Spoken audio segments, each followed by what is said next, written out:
welcome back to InSTEM. So today I'm going to be speaking to Nas Chazi.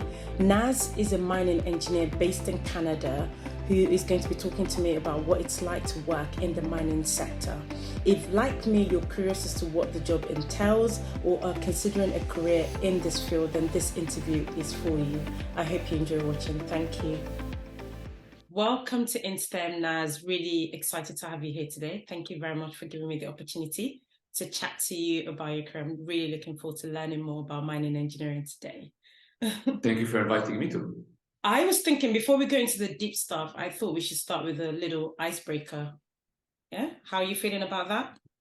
Of course, ready for that. Wonderful. Okay, so your icebreaker question is, if you could choose any historical figure to be your imaginary friend, who would it be? Oh, wow. That's an excellent question. And I think I would choose Napoleon. Right, okay. I did think the top answers from you. That's, I think, something that a lot of people would choose, but I really like his history, how he was able to get to the top in a certain way by working hard on himself, on his personality, and it's just a historical figure that. So I would definitely choose Napoleon. I think that's a great answer. Wonderful. So now let's get into the deep stuff. Just a little intro into your career experience. So you studied mining engineering and you work for a company called ArcelorMittal. Have I pronounced it correctly? I thought it was a bit of a tricky one to say. But you are currently studying for an MBA at London Business School. So you took a career break about a year ago and decided you wanted to do an MBA. So you're doing that. What led you to deciding mining engineering as a career choice? Of course, it's a very good question. So before mining, I actually studied civil engineering I think the equivalent here in the UK is an associate degree or something like this, or I think it's the equivalent in the US. So it's an associate degree. So it's before the bachelor's degree. It's something that you do if you don't want to go to university. Yeah. And I think I worked for 2 years or a little bit less before going to my mining, before doing my bachelor's degree in engineering, in mining engineering. So while working and while doing my associate degree, I've discovered the amazing world of soil mechanics, rock mechanics. I always wanted to build bridges, but then what interested me the most was the surface and what everything laid on. Yeah. And I really liked this aspect of soil, of understanding rock. How can the earth basically support a whole structure that is so heavy, that is just basically that moves around, right? The soil is never really stable, so you need to make sure that you account that in your calculation and everything. So this was really what I was interested to learn more about. And then I've discovered through working, through speaking with people, through conferences, I discovered more about the world of mining and how you can actually apply all this knowledge to dig the earth and provide the minerals and the metals for the world. So this is a little bit how I entered into the field, into the mining industry. That's very interesting. Even more fascinating because a lot of the things are produced through mining are embedded in our daily lives, but a lot of us don't actually have a good understanding of where they come from and how they're, sourced, etc. So I think it does sound like a very interesting field. So beyond obviously your interest, like what does a day look like for you as a mining engineer? I think it's still something that feels very obscure to me, even though I'm an engineer myself. I just don't come across people from your field often. So I think it'd be quite good to understand what a day looks like. Of course. So it all depends. Of course, mining is vast. There's a lot of roles within the industry. So I will speak more about the roles that a mining engineer can get within the industry.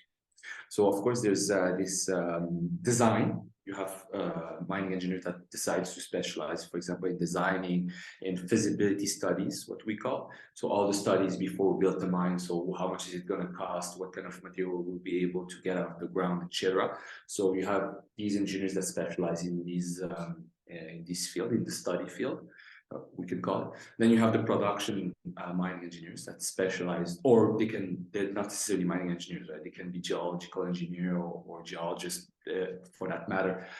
So you have the production engineers that work. They can either be also mine planners. So they make sure to plan the day-to-day, the week-to-week, the month-to-month. So they make sure to follow the operation and they make sure to follow what is happening. And then lastly, I guess you can divide it into the closure reclamation engineers. So sometimes it's environmental engineers, I'll call it this way. So they make sure to follow the process and they make sure to follow what is happening during closure, and they make sure to follow the rehabilitation of the sites, that we leave the space that we have mined in a good condition for future generations. And if I can go back rapidly, sorry, to the middle, to the production, whilst the mine is in production, you have a vast array and a vast number of different fields and subfields within the production silo. So I just spoke about the mine planners, the production engineers, but you also have geological engineers, you also have rock mechanics engineers that make sure that the operation is safe for your trucks operators, for your shovel operators, for the people working in the mine. So you have a very vast array, a vast amount of interesting career paths within the mining industry. And people coming from the processing industry, chemical engineers can also work there in the production, maybe more on the processing of material, right? So we need to extract the metal from the ore. They usually work on this field. You have electrical engineers. Obviously, we need electrical engineers to power, because we need a lot of power for either the diggers, the shovels, or the process plant by itself, or others within mechanical engineers. So there are a lot of different career paths that the mining industry offers. That's interesting. So on the high level, looking at the high level, it's not so dissimilar to other industries. You've got the upstream extraction, you've got the middle bit, which is the processing, and the last bit. And I'm really glad that you mentioned that about the closure, leaving it in a good state for future processes. Is there any part of that you prefer more than the other? For me, it's definitely in the middle, the production side, because this is what I study. I would say this is what I study. This is what I worked in. So I was, before coming to my MBA, I worked in the operation side, really trying to optimize our operation in the short term, even the near term. So start hour by hour, minute by minute, even. So I'm definitely more on the production, on the middle ground, the middle phase, versus reclamation or the feasibility and design study silos. Interesting. As someone whose career has mainly been in operations, I said you've given the right answer. I think operations is where all the fun is at. So yeah, it's cool that you feel the same way. So you did mention a couple of points around safety, around the environment. Although saying those points, the mining industry isn't shy of controversy, especially around those themes. So we'll talk a little bit about that later on. But for someone who's considering mining engineering or the mining industry as a career choice, what would you say you find fulfilling working in that field, and how would you convince them to go for it? That's a very good question. I think I had three ideas in my mind thinking of this question. The first one is the possibility to see firsthand what you're doing or what you're conceiving or basically what you're working on. So basically, a mine is, for a lot of people, is just an abstract idea or an abstract object, to just a hole in the ground. But for mining engineers and people working in the industry, it's something that evolves. Mining operations evolves a lot. So the deeper you go, the more resources you need to put in, the more, like, for example, you need longer cable, you need longer pipes, better piping system, you need more trucks, obviously, because it takes more time for the trucks to go out. So it's this evolving entity, I would call it. So it's very interesting to see firsthand this evolving entity moving or going forward. So the second thing is the possibilities that the mining industry offers. So Mines obviously are not in in close to, I would say, large cities or large urban center. They are usually far away. So it's really interesting to and having this opportunity, I would say, to go in far-reaching regions and seeing, I guess, an environment that have never necessarily been touched by other humans or by multiple other humans. It's very interesting, and to see, for example, the Great North of Canada, where I've worked for quite a bit. It's very interesting to see this and to live this experience with other people. And also these people all of these people, sorry, that I've encountered within the mining industry are amazing people that have a lot to share, that have truly lived phenomenal experiences, whether it was whilst they traveled the world, whilst they have been working in other parts of the world. So a lot of people have worked in Africa, have worked in Asia. So it's very interesting to discuss with these people and to exchange with them about the mining industry, that the operations that they do in other worlds, what do we do better than in the rest of the world, etc. So it's this aspect of seeing and traveling, meeting different people is the second thing that I always mention to aspiring mining engineers or people interested to enter the industry. And the third thing is, of course, salary. I guess it's not a secret. The mining industry is one of the industries that offers the highest salaries for its prospective employees. So I have a lot of friends that are paid well above the six figures salaries, whether it be in Canada or in Africa. And having the opportunity to have such high salaries permits me to enjoy your life more, of course. It's interesting. It's definitely good to discuss some of the things that make a career in mining engineering attractive. I think what really resonated with me from the points that you mentioned is being able to see firsthand what you're producing. Again, this is my operations, experience come into play here. I think it really makes the work you do more worthwhile, isn't it? When you're able to see and be there. And of course, the opportunity to travel the world as well and go to some really cool places sounds quite exciting. So let's get to the other side. I mean, every industry, everything has its good side and its bad side. So I wanted to also learn, again, still following, the topic of, for someone considering a career choice in this field, what are some of the challenges they should be aware of, particularly knowing that mining is, the environment for mining is quite different to most other jobs. You mentioned a point about, working in extremely remote areas that could actually bring us some challenges even though you highlighted the positive. So what are some of the things that you think, people considering a career in this field should be aware of? I think this is the most important aspect, is health and safety. Unfortunately, this is the nature of the industry. But an error, if you make an error, for example, you're too close to the production site, you're too close to a truck, you can very easily lose your life. So you can make errors that do not forgive, and it's very easy to make these errors. And I've heard some horrible stories. Just people that were there at the wrong time, at the wrong moment, and then something happened. This kind of stuff happened very fast. You're around a lot of very, very, very large moving equipment. So the industry can actually be very dangerous. However, all the companies are putting a lot of efforts into health and safety. They have everything is ready for you. Everything is there to protect you. So let's not forget that it's also the job of every person or every worker to watch for his safety and his safety first. Yeah. And this is what we say in the industry, right? Safety first, safety first. If someone doesn't feel comfortable doing something, he can actually say it, and we're gonna wait. We're gonna wait maybe the next day or 3 days or a week or a month. It doesn't matter. We're gonna wait for it. This is something that is paramount in the mining industry. The second thing that people tend to forget is, and like you said, like you rightly say it, it's the mental health of people. Going to these remote regions is not easy. It's not difficult. Of course, mining companies have put in place some very interesting and attractive schemes. So, for example, we have in Canada the fly in, fly out scheme, where you actually go to work in these remote regions, and also in Canada for 2 weeks, and then you come back. For example, in Montreal, Quebec City, Toronto, whatever, for another 2 weeks.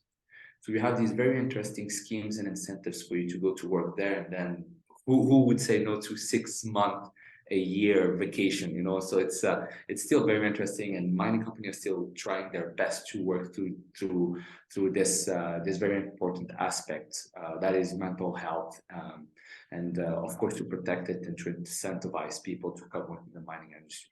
Yeah, no, thank you very much for your openness and transparency. I think it's good to really show all the different sides to it, but also encouraging to know that safety is something that is paramount in your industry. So therefore, if anyone, maybe got worried here and there, you could get hit by a truck, hopefully they're assured as well that there are controls in place to mitigate the risks.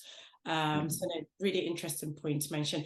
Any particular challenges you've dealt with personally and how you've overcome them, maybe even around some of the things you've talked about? What are some of your tips and tricks rather, for maybe managing the mental health aspect of it? Let's talk about that.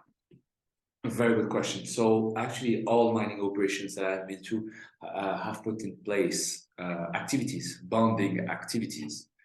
So, for example, in one of the northern operation that I was in, there was a gym. So the company built a gym. They built a track field.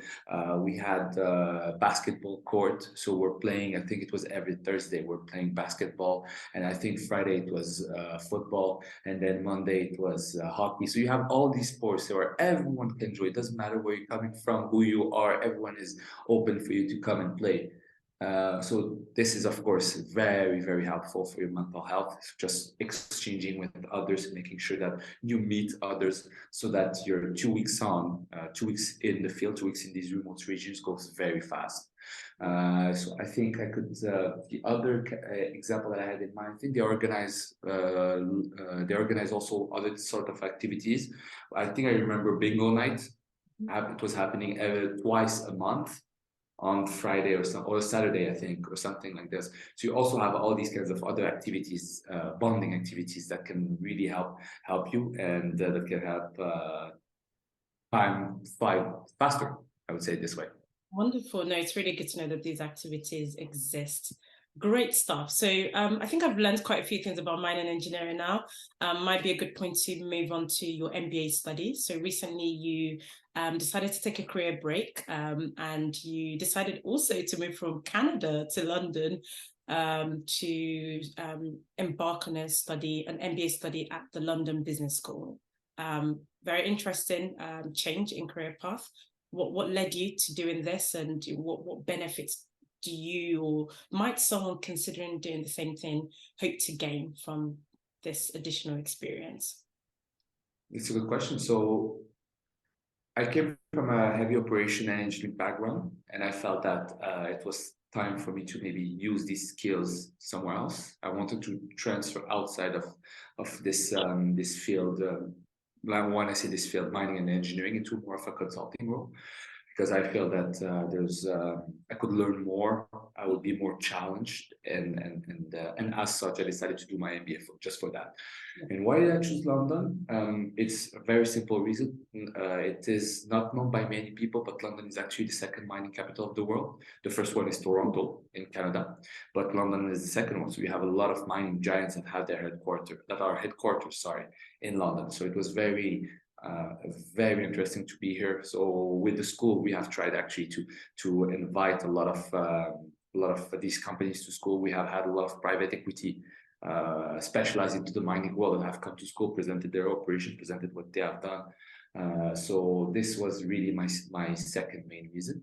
And I would say the third main reason was simply because I want to try something different, coming from Canada, where Canada is a pretty recent country, right? So we don't have a lot of these buildings, a lot of this history that Europe has. So it was very interesting for me to come here and to see, for example, 13th century castles and all of this. So for me, it was really my third choice. Not my third choice, but this was the third reason for why I decided to come to London. Wonderful. They're all great reasons. And yeah, no, I love London as well. And I've definitely got to go back out to Canada to experience, because I'm sure there's a lot to experience there as well. I think we've come to the final point in the interview, and I'd really like you to give one final piece of advice to two groups of people. So the first being, again, people considering a career choice in this field, what would you say to them? What would be your greatest piece of advice? And the other is people who are already in industry, but are considering maybe embarking on an MBA study like yourself. What would you say to them? Okay, so for the first group of people looking for the mining industry, I would say that now is the right moment. The world is going through, yeah, maybe we're in 1, 2, or 3 years within it, but we are in, the world is starting a new super cycle, a commodity super cycle, where the world is going to need a lot of metals coming from copper, whether it be copper, nickel, cobalt for the energy transition or the great energy revolution, going from coal, oil and gas, etc., to more renewables. And I've already seen it. So there's a lot of job openings, a lot of opportunities for young people that wants to enter into the industry with very high salaries. So actually coming from Canada, I remember when I graduated, there was a lot of opportunities in Australia, or in whether it be in Australia, whether it be Northern Canada, whether it be the US, we were flooded by jobs openings, and it was not rare for people to get jobs 6 months before graduating, and even more. For me, it was, I think, almost a year before graduating. I got my job offer for back then it was infrastructure project, a tunnel project within Montreal. This is so I got my job 1 year before graduating. So I think there's going to be a lot of opportunity going forward, and this is why this is the first reason that I say to people. The second reason is, of course, the high salaries. Mining industry is known to be the industry that offers the highest salary, like we discussed a little bit earlier. The third reason, the opportunity to visit the world. I mean, like I said, people from Canada were receiving jobs offered for Australia, for the US, for Africa. So there's a lot of opportunities to visit the world, to visit different culture, to just try different things, and to just experience also the world in a certain way. And for the second part of your question, what would I suggest to people considering an MBA is to really have an idea of what they want, understand what they want, and make sure that they have a plan. Because for me, coming in the MBA here in London Business School, I knew that it was because of the mining industry here in London. I knew that it was big. I wanted to bring some of these companies within school. I wanted to meet them. I made sure to start early in my process. Second, it was also about making sure that I knew what I wanted out of it, whether it be in terms of classes or whether it be in terms of the people to meet, etc. So I think that this is very important, and it's something that people sometimes overlook or forget, having this plan in mind and sticking with it. Of course, a lot of stuff's going to happen in between, but making sure that you understand, at least you have a line, a true north, as we should call it. Wonderful. That's really great advice. Thank you so much, Nas. It's been so insightful learning more about your career and the mining industry.